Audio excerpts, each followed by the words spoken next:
נתניהו מגיע לביקור ניחומים אצל גאולה הרשקוביץ'.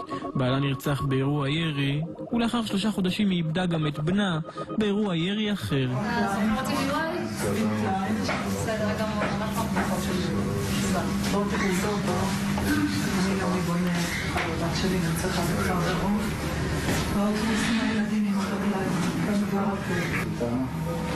רחל, נעמי, שרה, גאולה, לימי, דור, אורה, מומו. לאט לאט, הוא לא בורח עוד. זה בטוח, ובתל תאמין לך, האם אכלתם צורנו עכשיו? ככה הוא לאט. צריך להתאושש. אני שם לב שבמעגל הזה עד מומו כולם ספגו פגיעה. כל אחד צריך. מה זה יישוב? וכולנו גרים ביישוב הזה. אנחנו 6 משפחות שכולות בעופרה. אנחנו את הגברים שלנו כבר נוספנו למדינה שלנו. לצערנו הרב מאוד. ואנחנו שואלים מה הלאה? קודם כל הלאה. ואמא תמיד אמרה, אם אריק שרון יעלה לשלטון, זה מפחדו לפחות. ודיברו. ואני אמרתי איתו, מה קורה פה ברחוב הזה? זה, איך קוראים לזה? באבל וואד. הוא אומר, נכון, וכשאני אעשה, והנה הוא עלה לשלטון, ושוב פעם, אז אני מתחילה לחשוש. אבל את חששת לנסוע בשבוע כשאני הייתי בשלטון? אז לא. זרקו עלינו אבנים. לא, אז פחדנו לבוא לעיר. בגין אנחנו אלינו, אותך אלינו, והצבענו לך בפעם השנייה. אז הורדתם אותי. אני אומר לך, ביבי, בפורום הכי מצומצם, באמת שגם לא אמור לצאת החוצה. יש לנו הרגשה שכולם מדברים איתנו כשהם מחוץ לתפקיד, שמגיעים לתפקיד, נופל עליהם איזה קטר כזה שממסמר אותם לאיזו התנהגות שונה. כי אריק אמר לפני הבחירות, תנסו אותי ותראו. אני לא מתייחס לאריק, לא, אבל זה לא לממשלה. למה? מה קורה? מה קורה? לא אריק אישי. הוא רוצה למשוך אותו. כמה דקות מאוחר יותר המצלמה שוב נדלקת, ונתניהו פורס בפני מארחיו את משנתו המדינית, בלי מרכאות, בלי מסכות. מתחילים עכשיו להבין את פירוש הסיסמה, יש איזה כאן. יש איזה כל חי ומה ערפאת רוצה. הוא רוצה התנחלות אחת גדולה, קודם לתל אביב. כן, זה מה שקלטתי שהיא באה מאנגליה אומרת. גם תל אביב היא התנחלות. מבחינתם, לדעתי גם המים הטריטוריאליים שלנו. אבל זה שהם רוצים אותנו בים, כן, אבל בים... הערבים כרגע ממקדים מלחמת, אני חושב שזה ישבור אותנו. לא העיקרי, קודם כל לתת להם מכות, לא רק מכות כל כך מכירות, שהמחיר יהיה כבד מצוא. כרגע המחיר לא כבד מצוא. התקפה רבת היקף על הרשות הפלסטינית. תביא אותם לפחד שהכל מתמוטט. לא פוחדים, צוחקים לנו, יראו לנו לתוך הישב פה וצחוק ופשוט הם לא פוחדים לצחוק. זה מה שנביא אותם רגע, אבל אז השוק מהעולם יגיד מה, אתם כובשים? אתה לא מפחד מהעולם, ביבי. במיוחד היום עם אמריקה, אני יודע מה זה אמריקה. אמריקה זה לא שאפשר להזיז אותו בקלות, להזיז לכיוון הנכון. הם אומרים שהם בעדינו, אבל כאילו... לא יפריעו לו. אז שאם אנחנו עושים איזה משהו, אז הם... יש שווה, אז נניח שהם אומרים משהו. אז אמרו, 80% מהאמריקאים תומכים בנו. זה אבסורד, יש לנו שם תמיכה כזאת, ואנחנו אומרים, מה נעשה עם הממשל ההוא היה פרו-פלסטיני בצורה קיצונית. לא פחדתי להתאבד שם. לא פחדתי להתאבד עם קלינטון. לא פחדתי להתאבד עם אורן. בלעם הכי את המחיר הבינלאומי אני משלם. אז עדיף לי כבר לקבל תמורה. תמורה לאגרה.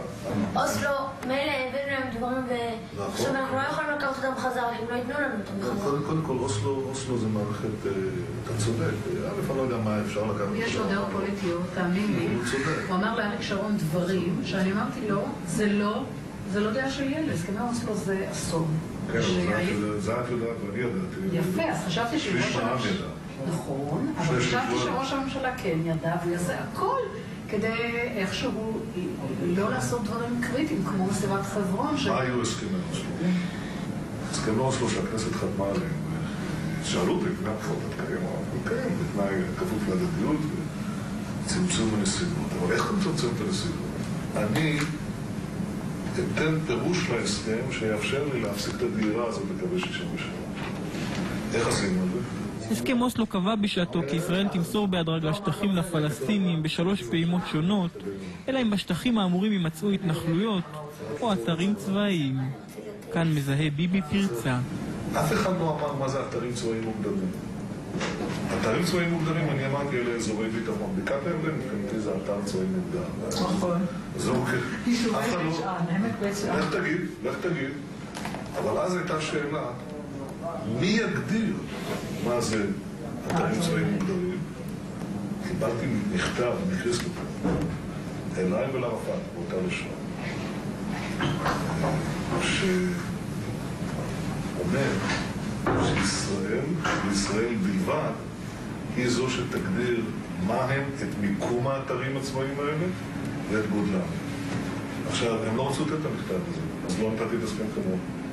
הפסקתי את ישיבת הממשלה, אמרתי, אני לא חושב.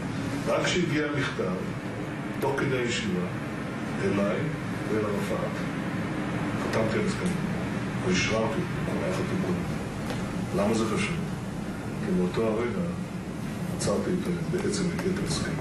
ולמרות זאת, אדם משלנו, שידע שזו תרמית ושאנחנו יכולים להתאבד עם הסכם אוסלו, נותן באמת לדוגמה את חברון. את זה אף פעם לא הבנו. את חברון זה קורה.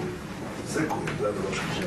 אחד מהרבנים המפורסמים שאני מאוד מכבד אותו, רב של ארץ ישראל, אמר לי, מה היה אבא שלך אומר? הלכתי לאבא שלי. אתם יודעים קצת על העמדות של אבא שלי?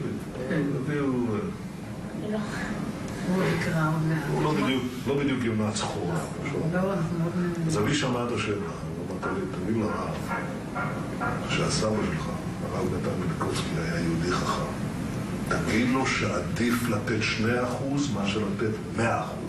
וזו הברירה שעומדת כאן הפרק. אתה נתת 2%, ובזה עצרת את הנסיגה הזאת במקום 100%. החוכמה היא לא להיות שם ולהשתבר. החוכמה היא להיות שם ולשלם מחיר מזערי. כראש ממשלה. אני מעריך שלי. לא, אבל הוא צריך. תודה רבה. תודה רבה. תודה שהשתתפה בך. אתה צחק בזה?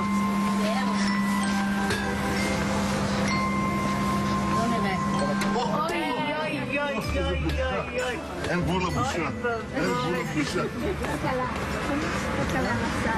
אין גבול לבושה. נתניהו מסיים את הביקור ומשאיר את מארחיו מעט מבולבלים.